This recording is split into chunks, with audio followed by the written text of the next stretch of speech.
what is it that grabbed you about this image?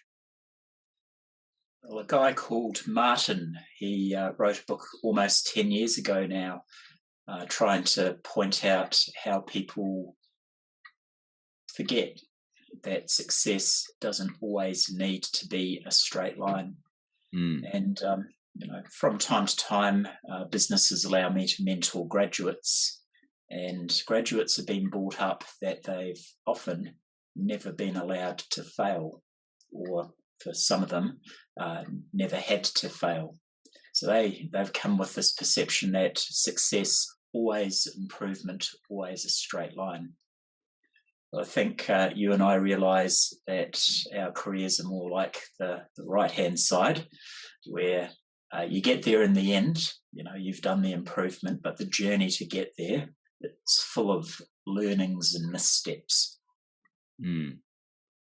And it's okay to fail. Yeah.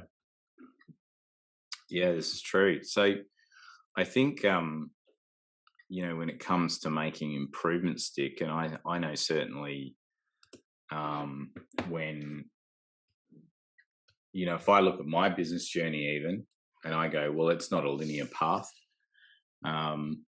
Lots of things get in the way. Life gets in the way.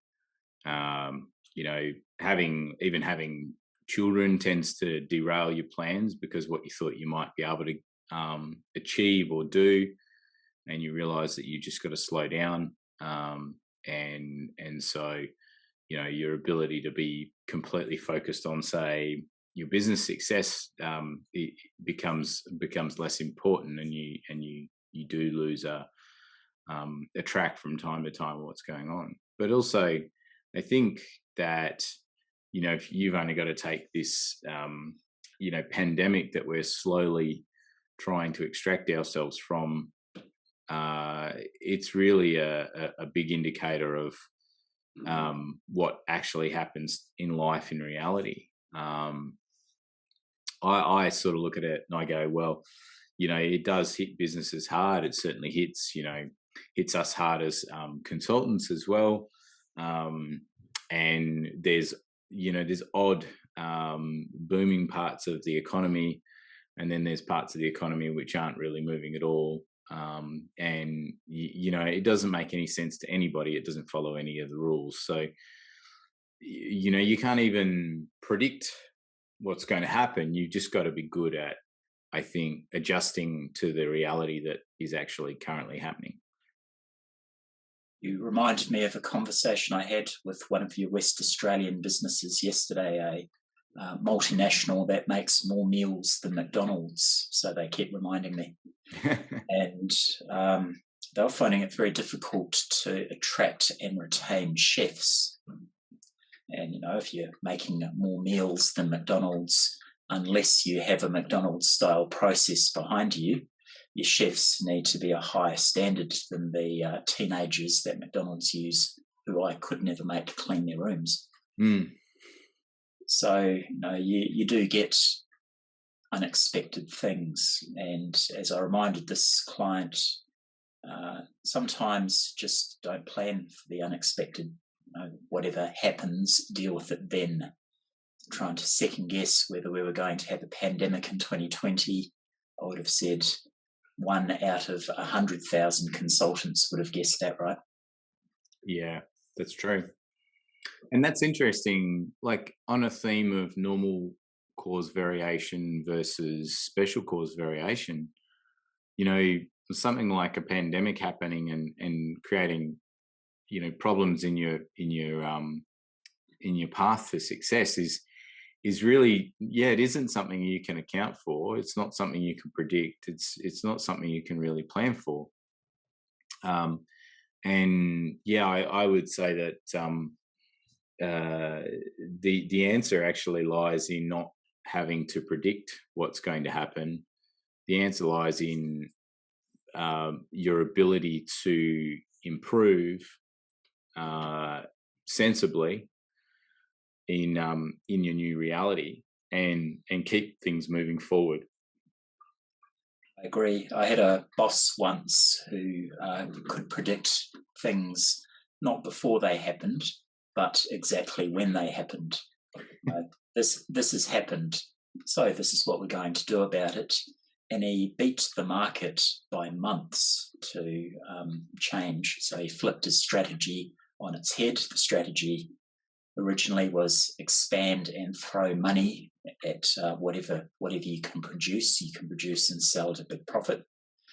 He put the world's biggest handbrake on the first day that the market showed signs of tipping, and he had put in massive cost reduction programs by the end of the first week of the shutdown. Took his competitors 6, some 9, some 12 months after that to even start the journey that he'd started on day one. Yeah, that's really interesting because, I think that there can be I think if you're clever enough and you I don't well read, or you keep abreast of what's going on and you understand things like economics, you're definitely within your abilities, and it's justified to be able to react very quickly like that and protect your business.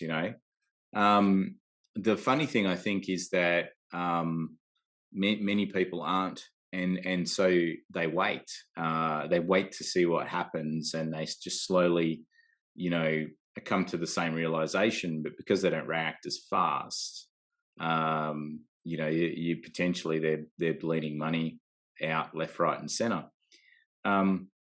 There's weird situations though that happen, and this comes back to you can't predict everything. You think about the rental car situation globally. The rental car companies saw lockdown occur in the pandemic. They got rid of their fleets. They were very quick to get rid of their fleets. Some of them that were publicly floated in the US, their share price tanked, and it looked like it was going to be the end of those companies, and people were all set for a liquidation of what was left.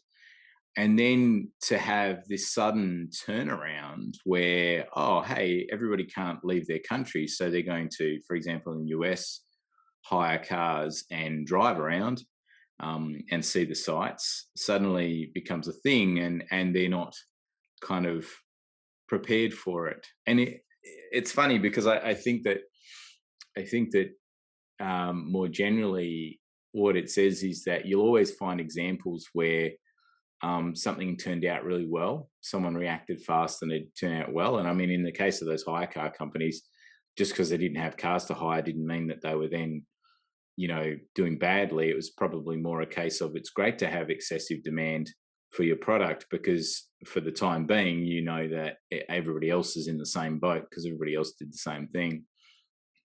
And that's a real loss versus a virtual loss. If I didn't flog my vehicles, I'd be left with a stranded fleet that I've got under finance. Very costly. That are recovered, and everyone wants to borrow or rent the 3 cars the market does have. Well, those 3 cars will be fully committed for the duration, so you're making cash like bandits.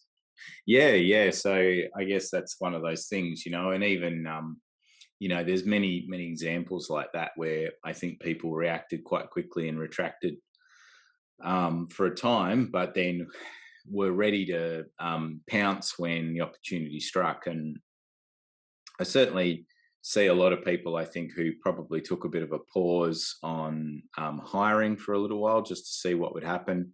Weren't really sure what was going to happen, and they, and now they find that things are much busier again. And in fact, to the point where they're having trouble finding people, which means they have more work or more demand than they can fulfill. So that's kind of a good problem to have, because in a lot of respects, you can actually solve that problem through improving process and removing waste out of your process, so that the people you do have are more productive. So yeah, it's quite an interesting situation that we always find ourselves in, is that is this whole, you can't predict exactly what's going to happen. But I usually finish that sentence with, but you can plan to be more resilient. Yeah. Well, that's a good point, right? So I think that you should always have a plan. Um, Regardless of what happens, you need to start out with a plan. And obviously, you need to adjust it along the way. And sometimes the plan gets completely thrown out the window, but that doesn't mean you shouldn't create another plan. Um, So it reminds me of a story, Alice in Wonderland. Do they have that in Australia? yeah. Yes, they So, do. so I'll give you then the Australian version rather than the English version. So Alice was walking down a path in a forest, and she came across a fork in the forest, path to the left, path to the right, and in the tree was the Cheshire cat. The Cheshire cat's a bit like a koala. You can't see it some of the time except for a smile on its face. And the cat said, or no, Alice said to the cat, "Hey cat, which way should I go, mate?" No, it is an Australian story. And the cat said, Alice, where do you want to be, mate? And Alice says, "Dunno, mate, just tell me which way to go." And the cat says, "Well, if you don't know which way you want to go or where you want to get to, choose either path. At least they'll take you somewhere, mate." Yep. And I think the moral of that story is, without a plan of where you want to be, when you're faced with a choice, it doesn't really matter which one you choose because you don't know where you want to be. Yeah, that's it. So yes, have a goal in mind. Yeah, was that a good Australian translation of a literary classic, mate? I think it was, and the koala helped. Well done. So he would have had to say those words between chewing gum leaves, though. So yes. So when you talk about making it stick, I always think it's more about the cultural change that you go through to make stuff stick, and those cultural changes are a bit harder than dealing with something as overt as a pandemic or as overt as stagflation, to use the most likely economic outcome for 2022. So, those things, you can hire an accountant and they can say, well, look, to deal with inflation, you do these things. To deal with reduced demands, you do these things. Cultural change advice, though, a lot harder to come by and certainly a lot harder to execute. Yeah. I think one of the things about making things stick and really, and the theme of sticking with a plan is that you do need to actually, there might be uncertainty in terms of like macroeconomics, but if you have a plan, that plan also includes making sure that you you train and develop people so that you retain them, and that helps to retain, the knowledge in your business. It's important that you do things like document your processes and your procedures well, so that even if people do leave, you retain knowledge in your business, and that provides you with consistency. Once you have the consistency, people are more comfortable being there, and the other thing is that you can really understand where your improvements need to be made and continue to apply improvement to your business. Because if there's one thing that's going to see through a period of, say, bust, or a period of slowing demand, it's having a leaner process that works more efficiently, because that allows you to do things like manipulate your sale price whilst maintaining your margin. It allows you to do things like retain your employees because your customers appreciate your quality, or the customers that are there appreciate your quality and they stick around with you. So those kind of aspects are really important. If you're trying to make improvements stick, you need consistency, and you need to build a culture where improvement sticks. You need people to be around. You need them to stick around and stay, and they need to be engaged. They need to feel like they're part of a challenging but positive team culture. and that's what's going to drive improvements to stay for the long term. So you touched on something there that a lot of people measure, but not everybody, and the people who do measure don't really know what to do with the output, which is turnover. Mm. So I agree, you need that consistency of people in your business to build a culture. You do need to pull in fresh ideas so your culture doesn't stagnate. But if it's a revolving door where, using a West Australian example, one of your major miners, if a leader is enrolled for more than 180 days, they're seen to be stagnant. Mm. I don't know how you can build a culture with that churn or that fast that sticks. I don't think you can. And if you look at culture, business culture in places like Japan, in businesses with high operational capability, their time frame to promotion is more like a 5-year kind of time frame. So that's a couple of years to get good at what you're doing, a couple of years to really bed in what you're doing, and then a year to kind of plan your exit out of that area. And if the average person works 40 years, maybe, what is that? I'm just trying to do the math now. That's like 8 career changes. If you think about it, how many levels are there in your business beyond 8 levels? So your career path is surely guaranteed and successful if you take your time as well. Like, what are you in a hurry to do? And I think actually what people get in a hurry, they end up in a hurry to redundancy, because they're the underqualified person who's moved up too fast. And when things slow down in the big corporate environment, they look at the person who was last in the door and they chop them. There was a management theorist along those lines, Elliot Jarks, from the 1970s, 80s, 90s. And he would say that a big corporate has no more than 6 layers in it. And the time horizon of each of the layers is what differentiates your team as effective.